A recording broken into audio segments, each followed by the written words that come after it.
Morning बच्चों। Good morning ma'am. मैं आपको एक डूबने और तैरने की संकल्पना के बारे में बताऊंगी।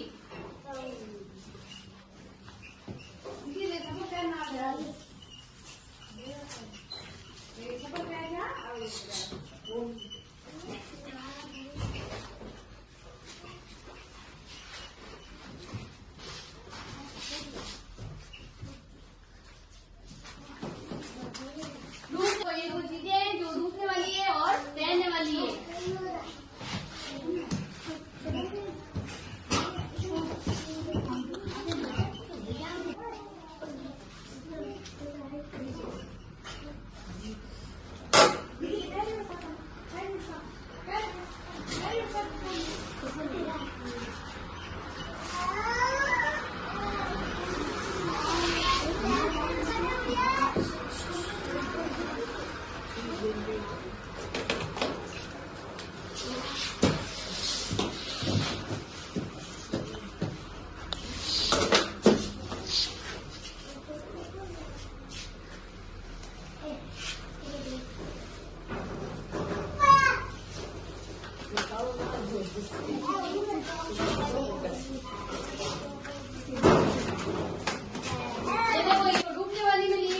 पत्थर और ढक्कन और तैरने वाले में पेपर, तना और बटन।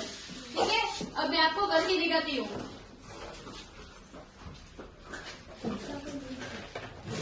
ये देखो, ये दो गिलास है, इसके अंदर पानी भरा हुआ है। अब हम इसके अंदर तो चीज डालेंगे, भारी चीज डालेंगे तो वो डूब जाएगी और तैरने वाली चीज तैरेगी। ये देखो, ये पत्थर डूब गया ना, तो इसका द्रव्यमान ज्यादा था इसलिए ये डूब गया, इसलिए ये नहीं डूब गया। अब देखो, इसका घनत्व है इसलिए ये तैर रहा है और द्रव्यमान कम है इसलिए ये डूबा नहीं। अब देखो पेपर का देखना, ये डूबा या नहीं डूबा? नहीं डूबा। तो इसका क्या ज्यादा है? घनत्व ज्यादा है इसलिए ये नहीं डूबा। अगर इसका घनत्व कम होता तो ये डूब जाता। अब ये देखो, ये मैं पिन डाल रही हूँ, इसके अंदर ये डूबेगी या नहीं डूबेगी? ये डूबी तो ये इसका द्रव्यमान ज्यादा है इसलिए ये डूब गई। कोई भी चीजें हम इसके अंदर डालेंगे तो ये डूब जाएगी क्योंकि इसका द्रव्यमान ज्यादा है।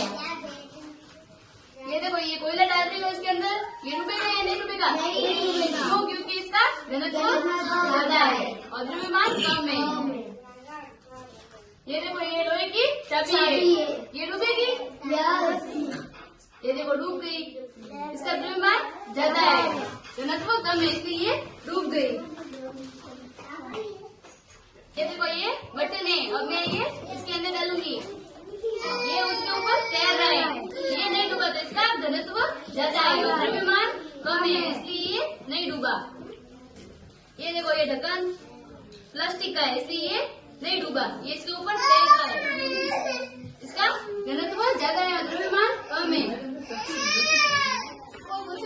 आपको मुझे बताना है, मैंने जो चीजें इसके अंदर डाली वो कौन सी डूबी और कौन सी नहीं डूबी और क्यों डूबी है।